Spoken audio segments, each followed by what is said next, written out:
मजीद से हासिल होगी। इस सूरे के अंदर अल्लाह ताला ने कसम खाई है, वल अस्र, यानी कि ज़माने की कसम।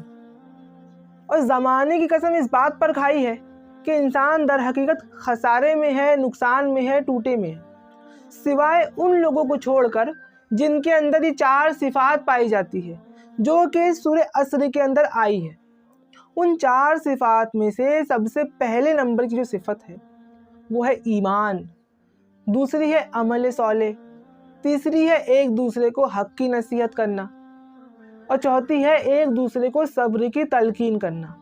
ये 4 सिफ़ात जिनके अंदर पाई जाएगी वो खसारे से महफूज है, जिनके अंदर 4 सिफ़ात पाई जाएगी।